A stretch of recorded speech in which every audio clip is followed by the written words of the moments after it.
Stranger Things. With season 5 just on the horizon, the show kicks off at Hawkins National Laboratory, where it's clear that something is very wrong. A scientist is running from something. He manages to make it to an elevator thinking he's safe, until he realizes the thing he was running from is already inside the elevator, and it gobbles him up. We then cut to our main characters, the outspoken group leader, Mike Wheeler, the hilarious and wholesome Dustin Henderson, the always skeptical Lucas Sinclair, and the sweetest of them all, Will Byers. They are a bunch of teenage nerds, and they make the perfect friend group. We see them knee-deep in a Dungeons & Dragons campaign at Mike's house, and they're having the time of their lives. The session has to come to an end because it's a school night, so Mike's friends get on their bikes and head home. Unfortunately for Will, someone, or something, starts chasing him on his way home. Will tries his best to get away from the monster and even grabs a shotgun. America, am I right? Unfortunately for Will, the monster sneaks up behind him and, in a flash of light, Will Byers has disappeared. Since then, stranger things have happened.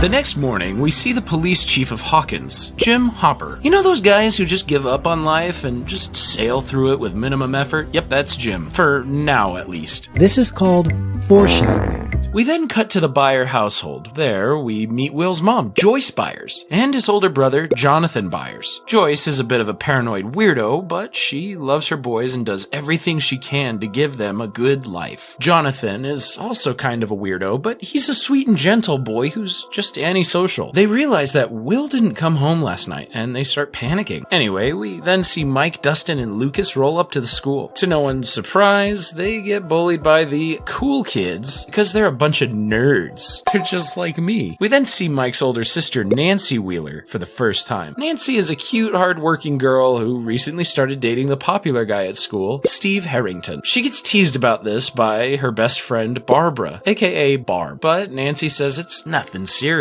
before making out with Steve about 60 seconds later. Later, we see Joyce visit Hopper at the station, asking him to look for Will. Hopper thinks she's overreacting. Nothing ever happens in Hawkins, but Joyce knows something's wrong, and she wants Hopper to investigate. We then cut to Hawkins National Laboratory, where we meet the soft-spoken and well-dressed Dr. Brenner. We'll learn more about Dr. Brenner soon enough. Anyway, Dr. Brenner and some shady-looking scientists go inside the lab, and it's a scene straight out of an Alien movie. They keep going deeper inside and come face-to-face with what I can only describe as a gate. Only this gate is breathing like it's alive. Dr. Brenner then says 2 things escaped: the monster and the girl. That's when we cut to the girl, a skin-headed little girl in a hospital gown. She's walking through the woods before she spots a restaurant and steals some food. The owner of the restaurant, Benny, catches her, but he's more confused than he is angry. Meanwhile, Mike and his friends are up to some nerd things when Hopper swings by the school to ask them some questions about Will. After getting the info he needs, he tells Will's friends to sit their butts at home and to not look for Will. Yeah, right. Kids in the 80s being told that their friend is missing and sitting put? Yeah, that's not gonna happen. We then cut to the little girl, who's devouring a burger like it's her first meal. She doesn't really speak much, but she does tell the restaurant owner her name, 11. Notable things about 11. She has the number 11 tattooed on her arm, i.e. 011, and she has a psychic superpowers. What the hell is going on here? Back with Hopper, he and some other policemen are out investigating, and they find Will's bike. We then see Joyce on the phone trying to find out where her son could go, and someone is listening in on her calls. That's when Hopper shows up with Will's bike. After looking around the house, Hopper decides to put together a search party to look for Will. Even he thinks something is wrong now. While Hopper and the search party look for Will, Mike and Nancy have to stay at home until Will is found. But Mike isn't just sitting put. He escapes to look for Will with Lucas and Dustin. Oh, and Steve sneaks into Nancy's room. Back with 11, she's just chilling at the restaurant until Dr. Brenner and his agents show up. They kill Benny, and 11 has to run off into the woods again. Before we cut to Jonathan and Joyce. They're both super depressed and are doing their best to find Will. That's when they get a call. Joyce hears breathing on the phone. It's Will! But before Will can say anything, we hear something demonic come up behind him, and the phone short circuits.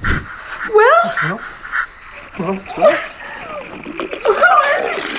Joyce just breaks down crying. What can a helpless mom even do? Meanwhile, Mike, Dustin, and Lucas start following Will's trail, and it's raining cats and dogs. They go through the forest until they find someone, but it's not Will. It's 11. And after this encounter, their lives will never, and I mean never, be the same again. The next episode kicks off with Mike and his friends bringing 11 back to Mike's house. After some discussion, they decide to hide 11 in Mike's basement for now, until they figure out what to do. So Mike gives her some clothes, makes her a bed, and she goes to sleep. The next morning, Hopper tells the buyers that they haven't found Will yet, but the search is still going strong. Meanwhile, Mike gobbles down his breakfast before bringing some food to 11. There, he realizes that 11 is not just some missing girl. She's on the run from some bad people, and those bad people are Dr. Brenner and his agents, who are still looking for 11. Also looking for her is Hopper, and we find out why he's taking this so personally. Turns out his daughter died 6 years ago, and that's why he's given up on life. Damn, that sucks. Meanwhile, Lucas and Dustin make it to school only to see that Mike isn't there. Why? Because he's at home spending time with 11. That's actually really sweet. Meanwhile, Jonathan decides to leave Hawkins to ask his dad, Lonnie, about Will. Lonnie and Joyce divorced a while ago, and Jonathan wants to see if his dad knows about Will. Meanwhile, Joyce goes out to buy a new phone. The last one got fried, remember? This means the buyer's household is empty. So Dr. Brenner and his scientists show up to investigate, and they find some slimy ooze. It's proof that whatever monster they're looking for, it was there. Meanwhile, Mike is showing 11 all his stuff when she sees a picture of Mike and her friends. And that's when she points at Will. She knows who he is. But before Mike can ask her, Mike's mom Karen comes back home, so Mike hides 11 in his cupboard. Unfortunately, this gives 11 flashbacks about what happened to her at Hawkins National Lab, and let's just say she was something of a lab rat for them. But now, for the first time in her life, 11 feels safe, and it's all because of Mike. While Joyce sets up her new phone, Hopper gets called over to Benny's restaurant. There, he finds dead Benny, and suddenly Hawkins isn't such a peaceful town anymore. Meanwhile, Jonathan goes over to Lonnie, but Will isn't with him. The only thing we learn from their interaction is that Lonnie is an asshole. Meanwhile, Lucas and Dustin show up to Mike's place. Unfortunately, Lucas starts freaking out and says he's gonna go tell Karen about 11, so he opens the door, only for 11 to close it with her psychic powers.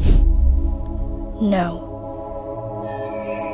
Meanwhile, Nancy comes up with an excuse to go to a party at Steve's house and asks Barb to come with her. I love how she's having a nice little romance thing in the middle of a horror show. Meanwhile, Hopper and the search party follow the little clues they have, and it leads them to Hawkins National Lab. Oh boy. While that's happening, Nancy and Barb go to Steve's house for the party, even though Barb really doesn't want to. Back with Mike, he and the boys ask 11 if she knows where Will is, so she shows them. She takes Will's character from D&D, flips the board over, and puts it there. Basically, she's saying Will is stuck in some sort of parallel dimension, and not only that, but he's hiding from a monster. Meanwhile, Jonathan heads into the woods with a camera to look for Will and to take pictures of any clues. He then stumbles upon Steve's party and starts taking pictures of Nancy instead. Okay, as nice a guy as he is, I have no defense for that. That's hella weird. Back with Joyce, she gets a call and it's from Will. Unfortunately, the phone short circuits again before she can say anything to him, and she's left crying until she sees the lights flickering. She follows them to Will's room, where the music player starts playing by itself. Before Joyce can react, the wall starts stretching like someone's pushing through it from the other side, and Joyce wants to run away, but decides to go back because she believes her son is trying to talk to her. Meanwhile, Nancy tells Barb to go home. She's gonna have some hanky-panky time with Steve. Instead, Barb just sits by the pool, where Jonathan takes pictures of her too. That's when Jonathan's camera starts acting up, and in that moment, the same monster that took Will takes Barb, but Jonathan doesn't notice, and neither does Nancy. Damn. This next episode, we see Barb wake up in the parallel dimension 11 was talking about, but before she can even adjust, she comes face to face with the monster. She tries running away, but there really is no escaping this thing, and Barb is a goner. Rest in peace, Barb. A little while later, Nancy wakes up and decides to go home. That there is a midnight walk of shame, I tell ya. The next day, Jonathan wakes up to see Joyce talking to the lamps. Joyce knows she sounds crazy, but tries to get Will to show Jonathan that he's there. Instead, Jonathan just calms Joyce down and tells her to get some sleep. You know, if only he saw what she saw, he would understand. Back with the boys, they make a plan to look for Will and tell 11 to meet them after school. Meanwhile, Nancy meets Steve at the school the next day, but she doesn't see Barb. She's not going to find her either. While Hopper and his officers head to Hawkins' lab to ask some questions, 11 is poking around Will's house. She watches TV, and it reminds her of one of the experiments Dr. Brenner made her do. Yeah, Dr. Brenner looks like one sick bastard. Meanwhile, Joyce does the exact opposite of what Jonathan told her. She gets a bunch of Christmas lights and fills her house with them, hoping it'll make Will communicate better. While she's doing that, Hopper asks questions at Hawkins National Lab. They play all the innocent parts, but Hopper knows they're hiding something. When 11 pokes around Nancy's room, Nancy is starting to get worried about Barb, but Steve and her new friends don't seem to care that much. While Mike and the boys prepare to look for Will, Karen decides to visit Joyce with her youngest daughter, Mike and Nancy's baby sister, Holly. Meanwhile, Hopper goes to the Hawkins library to do some research on this lab, and wouldn't you know it, some old newspapers tie this very lab to Project MK Ultra. For those of you who don't know, MK Ultra was a very secret and very illegal CIA project where they experimented on humans. And if 11 is anything to go by, I think they wanted to create some superheroes. What's more is a woman named Terry Ives claims that she lost a daughter to the program. A missing girl, you say? Back with Joyce, she and Karen talk about everything that's going on. Meanwhile, Holly sees the lights flickering and follows them into Will's room, where she sees the same wall shenanigans Joyce did. But Karen doesn't believe that, so Joyce kicks her out. Back with Jonathan, Steve and his friends find out that he was taking pictures of them, so they rip up the photos and break his camera. I know this interaction is supposed to make me feel sorry for Jonathan, and I really want to, but that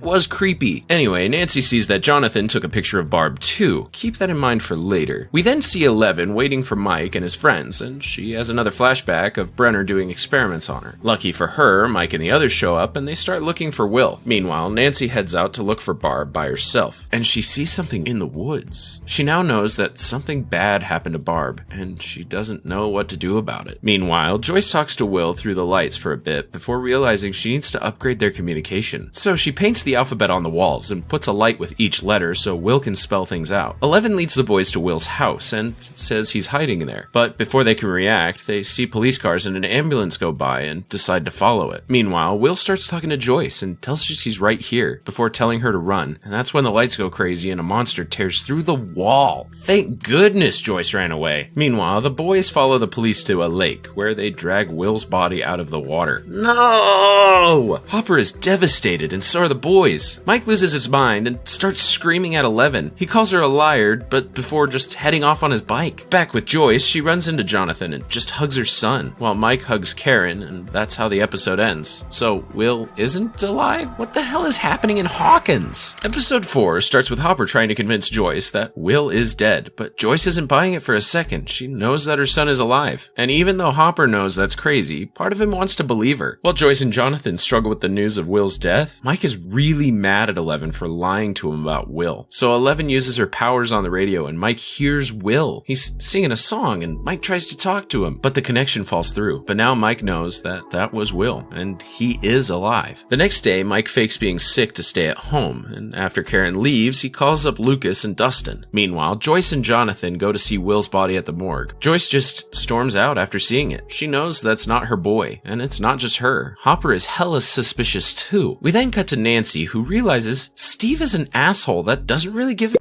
about Barb going missing. Took you long enough, Nance. Back with Joyce, her and Jonathan get into a big argument about Will. Joyce refuses to believe he's dead, but Jonathan just wants her to accept it. Back with the boys, 11 tries to get them through to Will, but the radio isn't strong enough, so they decide to use one at the school. To do that, they dress 11 up in some nice clothes and take her to school. Meanwhile, Dr. Brenner and his agents are still studying the gate and send one of their men inside. While some police officers question Nancy about Barb, Hopper is talking to Hawkins' coroner. Apparently, he didn't get to do Will's autopsy. The state troopers handled it, and Hopper thinks that's really sus. Back with Mike, he and his friends get to the school, but they have to attend a memorial for Will before they can get to the radio. We then cut to Nancy, who's heartbroken over Barb going missing. She then looks at the photo that she took from Jonathan and realizes the monster is behind Barb in the picture. Back at Hawkins' lab, the agent that Brenner and his team sent in kind of gets sort of a little ripped to shreds. Okay, a lot of ripped to shreds.